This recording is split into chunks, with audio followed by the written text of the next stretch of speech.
All right, if you live in the Southeast, I'm going to bet you think Lyme disease is, a problem for up north, right? New England, the Midwest, somewhere else. But that's actually a pretty dangerous way to think about it. Today, we're going to dig into why the threat of Lyme is a very real and growing concern right here in the South, and, more importantly, what you need to know to stay safe. I mean, let's be real. When someone says Lyme disease, what pops into your head? Probably a hike in the woods up in Connecticut, right? Definitely not a stroll through a park in, say, Georgia. And for a long, long time, that was the story we all heard. But the thing is, the data is telling a totally different story now. And ignoring it, that's just not a risk worth taking. Honestly, being aware of this isn't just a good idea anymore. It's pretty much your #1 defense. So here's the reality, and it's kinda inconvenient. You know that perfect spring day when you're out having a picnic? Or that amazing summer evening just hanging out in the garden? Well, guess what? That's also prime time for ticks. Our best outdoor weather, when we're all outside, lines up perfectly with their busiest season. It basically creates this danger zone where our lives and theirs cross paths. And believe me, that zone is a lot bigger than you'd think. Okay, so we've established the threat is right here in our backyard, in the Southeast. But the big question is, where exactly? The risk isn't the same everywhere, So let's zoom in a bit, look at the map, and really pinpoint those hot spots and the specific ticks we've got to be on the lookout for. Yeah, health officials are seeing a really clear pattern emerge. The Blue Ridge Mountains. I mean, gorgeous place, right? So many people go there for fun. That's a major hotspot. But it's not just the mountains. We're talking about states like Georgia, South Carolina, and North Carolina. They're all seeing a consistent flow of cases. What that means for you is, if you're hiking, camping, or hey, even just doing yard work in these places, your personal risk level has definitely gone up. Now, this is super, super important, so listen up. This is where a lot of people get a false sense of security.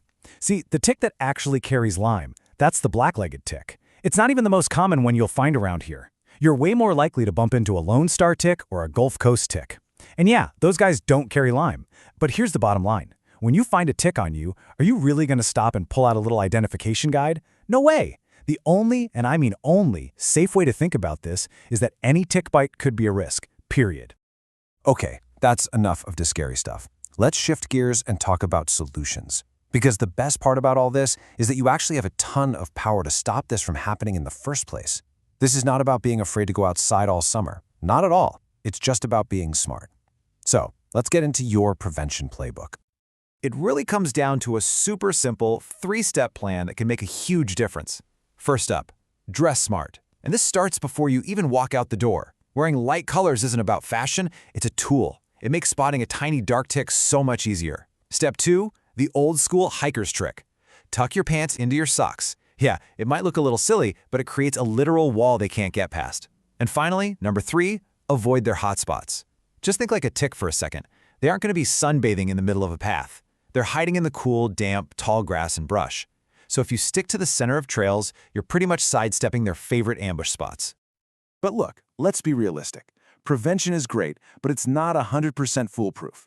So, what if? What happens if you do everything right and you still find a tick that's bitten you? Well, this is where things can get really challenging. Because, and this might surprise you, getting a proper diagnosis for Lyme disease in the Southeast can be incredibly tough. So why is it so hard to diagnose? I mean, even for experienced doctors. The biggest problem is that Lyme disease is like the ultimate impersonator. Its symptoms don't show up with a big sign that says, tick bite. Nope. They look and feel like a dozen other, way more common illnesses. And that's what makes it so dang dangerous. Just take a look at this list for a second. This is serious stuff. We're not talking about a doctor thinking you have the flu when you don't. We're talking about getting misdiagnosed with life-changing conditions like MS, ALS, even Parkinson's. A person could go for months, maybe even years, getting treatment for the wrong thing entirely. This is why you have to be your own biggest advocate. Your doctor here in the South might not have Lyme at the top of their list of possibilities. So you have to be the one to say, hey doc, I was hiking in the Blue Ridge 2 weeks ago and I had a tick bite. Could this possibly be Lyme? You have to connect those dots. Okay, if you remember one thing from this whole explainer, make it this. This is the most important piece of advice. There is absolutely no wait and see when it comes to a tick bite. You've got the 2 key ingredients. 1, the bite itself, and 2, you are in a known risk area. If you check both those boxes, the message from every single expert is crystal clear. Make an appointment immediately. The difference between catching this thing early and letting it go on, it's just massive. And that brings us to a really powerful solution.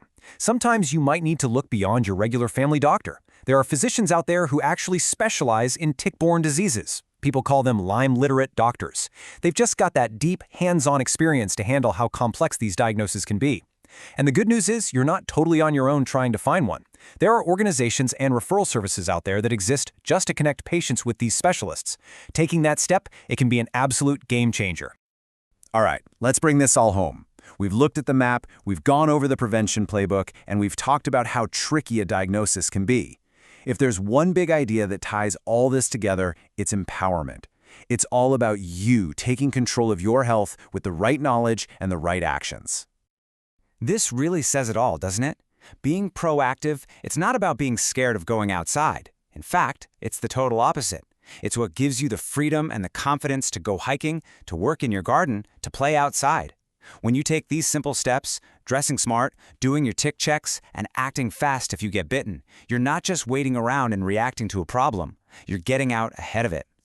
So I'm just going to leave you with this one question to chew on. Tick season isn't just a northeastern thing anymore. It's here, it's now. So knowing what you know now about the real risks right here in the southeast, are you actually prepared? Because how you answer that is probably going to shape how you spend your time outdoors this year. Thanks so much for tuning in.